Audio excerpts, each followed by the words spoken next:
How should Christians behave in our digital age? Find out on today's episode of A View from the Wall.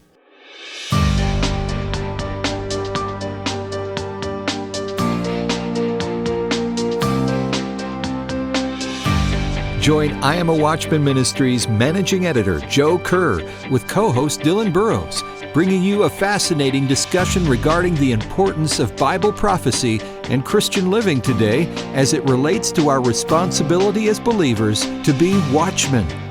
This is A View from the Wall. Welcome to A View from the Wall. I'm Dylan Burrows here with co-host Joseph Kerr, and we're excited to join you today. Do you find it surprising that even though social media was made to bring us together, that it often seems to divide us?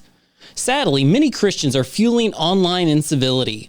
Others, exhausted by perpetual outrage and shame filled from constant comparison, are leaving social media altogether. So how should Christians behave in this digital age? Is there a better way? Well, our guest today, Daniel Darling, believes we need an approach that applies biblical wisdom to our engagement with social media, an approach that neither retreats from modern technology nor ignores the harmful ways Christians often engage publicly. He believes we can and should use our online communications for good.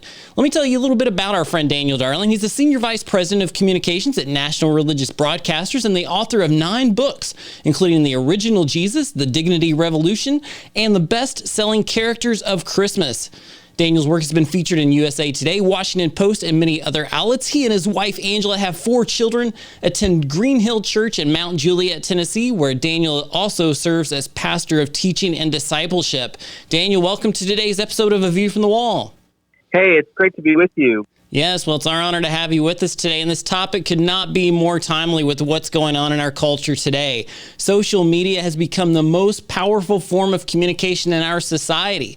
And in your book, you note the Bible teaches death and life are in the power of the tongue, but that today death and life are also in the power of the thumb, talking about our digital imprint and communications.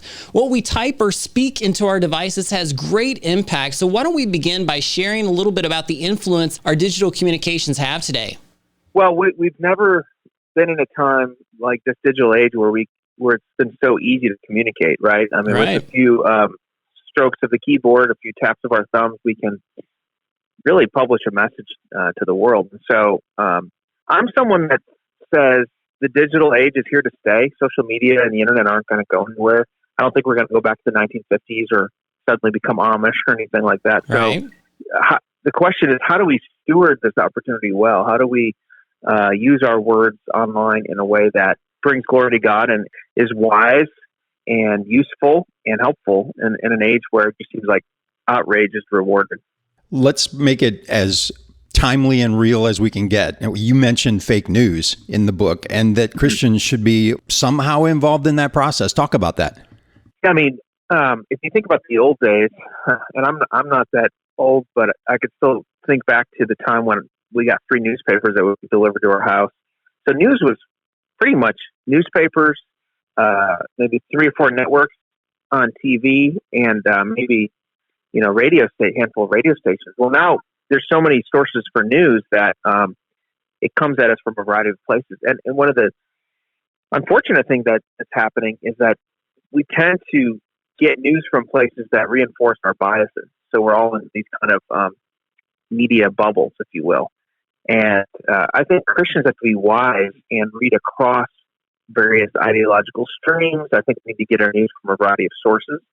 I also think we need to just obey the wisdom of James 1:19, where he counsels us to be slow to speak, quick to listen, and slow to anger. I think at this age we might say, let's be slow to post, quick to get the whole story, slow to digital rage. We need to wait and make sure we've got the whole story rather than accepting and believing stories that maybe we want to be true because it tells us something about our ideological opponents or it tells us something about the people we like, something we want to be true rather than asking ourselves, is this actually true? And it seems like it's getting harder and harder to know that. Right. Well, you think about even the basic biblical idea of doing unto others as you would have them do unto you, and applying that in our digital communications as well. But there's the influence of social media, the impact of fake news, as you've touched on. But there's also this fear of missing out that's a big part of our communications today with our phones especially. What kind of impact do you see this perspective having on believers today? Well, I mean, FOMO is really, it's this idea that there's something going on in the world that we're not a part of, that we're missing out on something. And because today on our timelines, as we scroll through, we can see pretty much what everybody's doing. Everybody's broadcasting everything they're doing, whether they're at a ball game or they're at a concert or they're, shopping or they're on vacation or whatever. So there's that aspect of FOMO, that someone else is having a good life that I'm missing out on or I'm entitled to. The other aspect of it is just this idea that we have to constantly be plugged in.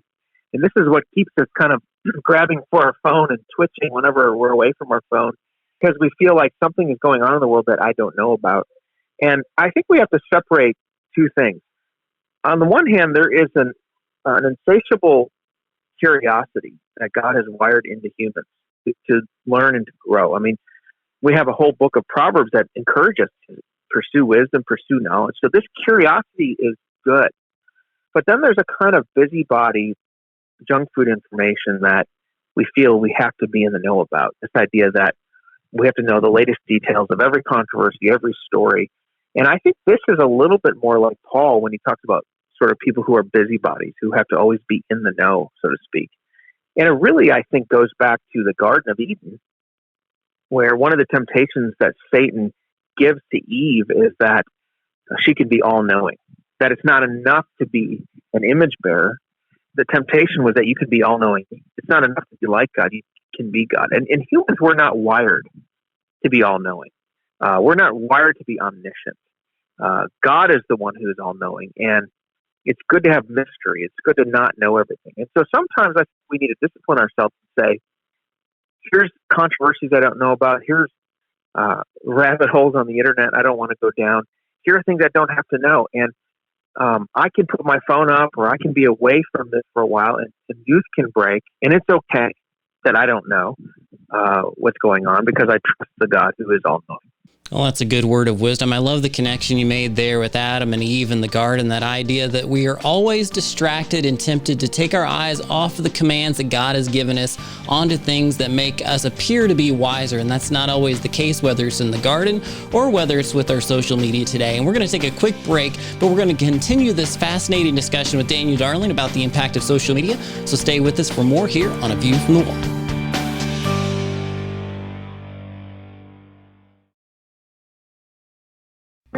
From I Am a Watchman Ministries, here's today's I Am a Watchman Minute. The Bible doesn't provide details of the last part of Jeremiah's life.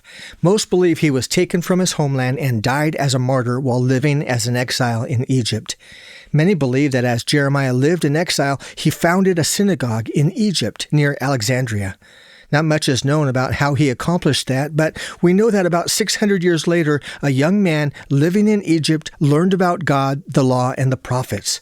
Later, that man, Apollos, traveled and met the Apostle Paul, who showed him how the Old Testament points to Christ. Apollos became a believer and an evangelist, partly because centuries earlier, Jeremiah was faithful to God's call in his life. So faithfully follow the Lord's leading in your life.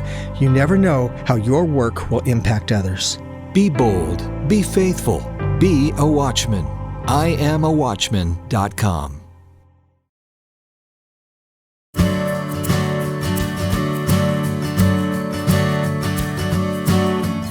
Welcome back to A View from the Wall. As Joe and I continue our conversation today about the impact of social media with author Daniel Darling, I want to share a Bible verse Daniel discusses in his book. It's Proverbs 12:18.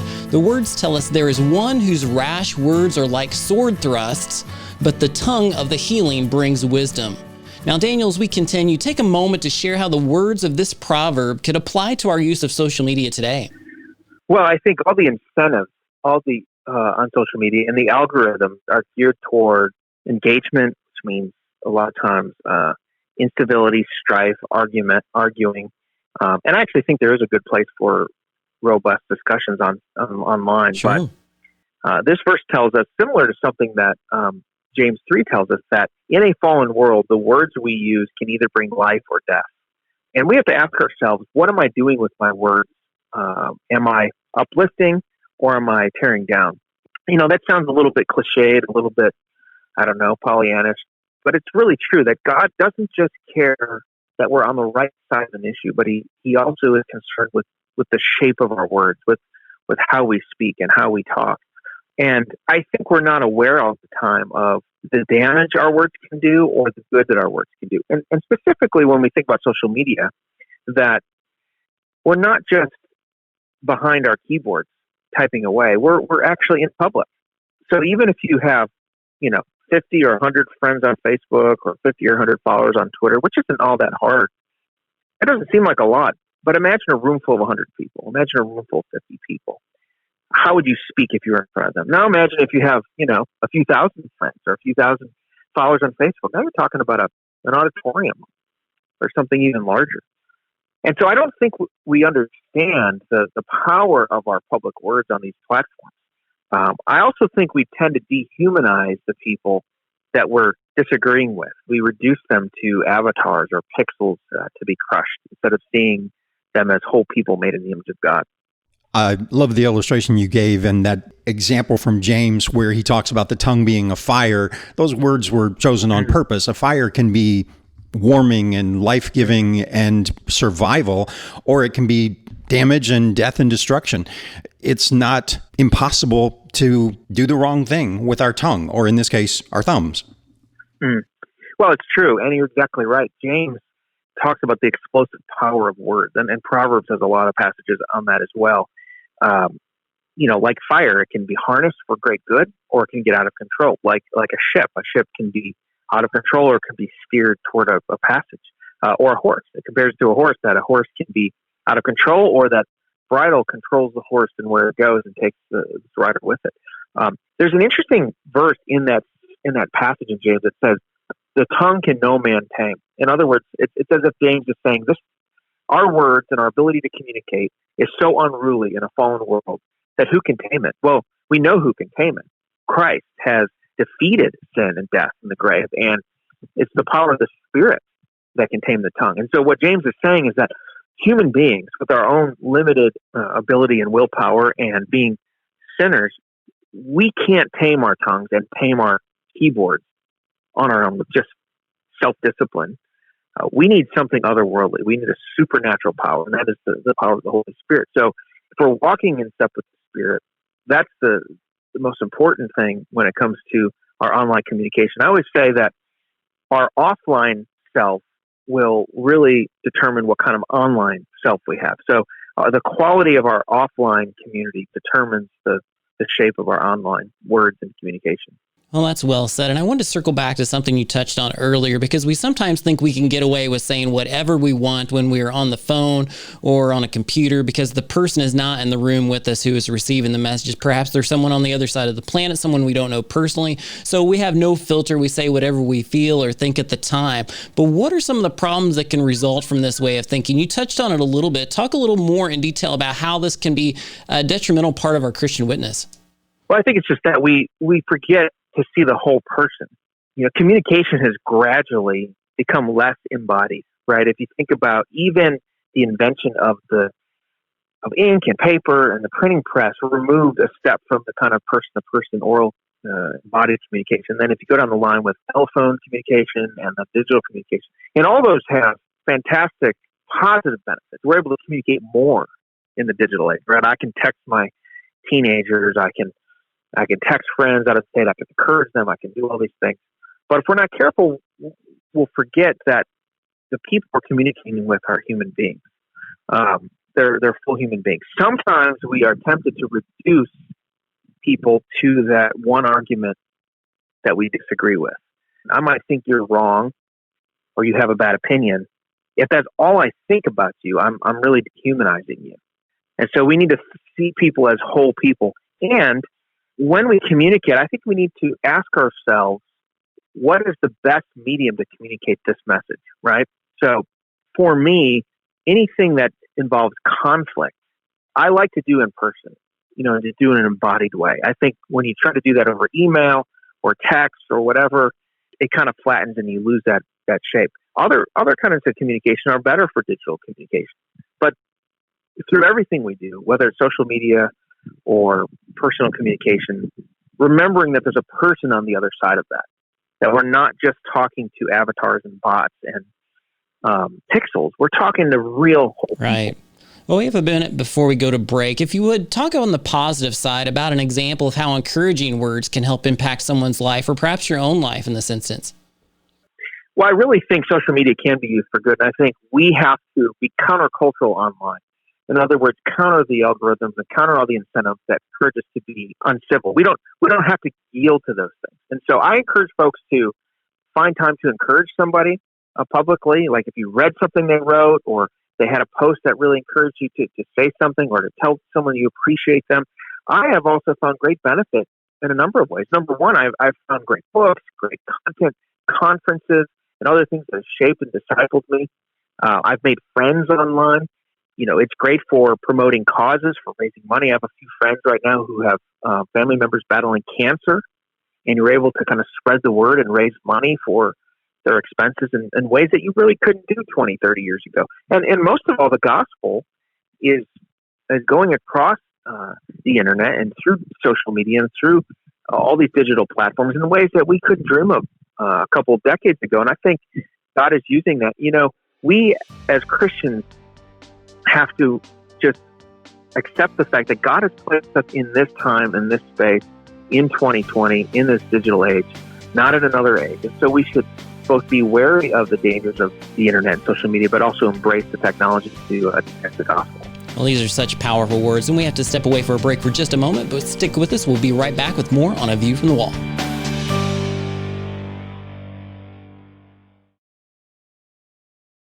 The Bible predicts the rapture of the church is coming. Are you ready? Soon many will be caught up to meet the Lord in the air. Only they will escape the dark days that are coming, a time of tribulation that will usher in the Antichrist and great destruction upon the entire earth. There's only one escape, one way, one light, one truth. His name is Jesus. He came and died so that we may live forever with Him. But to receive this new life, there are three things we must do, the ABCs of salvation. A, admit you're a sinner and that you need a Savior. Ask for forgiveness and receive His grace. B, believe that Jesus is the Son of God, that He came, lived, died, rose again, and will come again. Believe that He is Lord and God. C, commit to walk His path, the path He wants you to walk, and walk it out by faith. Then you'll be ready for the return of the Lord. To learn more about the rapture and how to know for sure, visit AmIRaptureReady.org.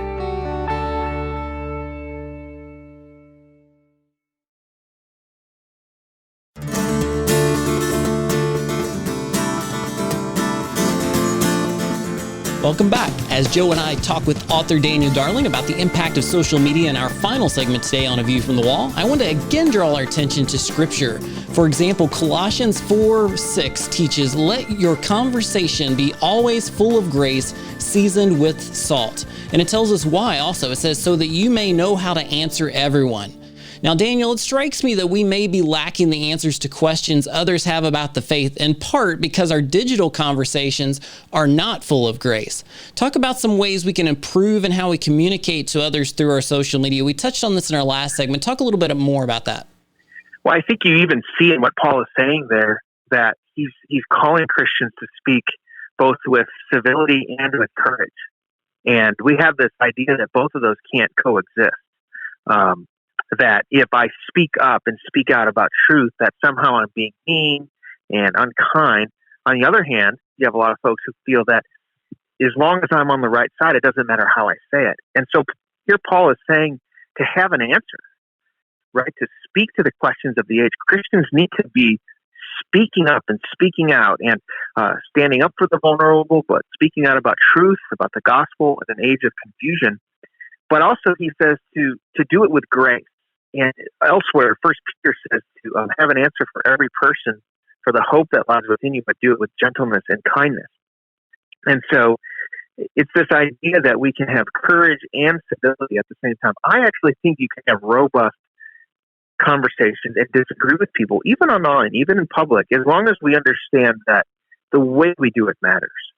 When Paul says in Colossians to do it with grace, what he's saying is do it in a kind of confident but open-handed way, in a way that understands the grace that you've received as a child of God. In other words, there should be a way of arguing about these issues in a way that is distinctly Christian, distinctly gospel-centered, distinctly from God. That we don't use the rhetoric of the world, we use the rhetoric of the age, that we're not just seeking to own people and crush people, but we're seeking to persuade with the power of the gospel. I mean, Paul is saying this, and yet Paul was not a shrinking violet. Paul was someone who would stand up and speak against heresy. He would speak against false ideas. He would stand on Mars Hill and preach the truth to people who are worshiping false idols or were atheistic or wherever they were in that place. And yet he's saying to do it with grace. I think one of the underlooked characteristics for Christian leaders is the ability to be gentle, to be civil.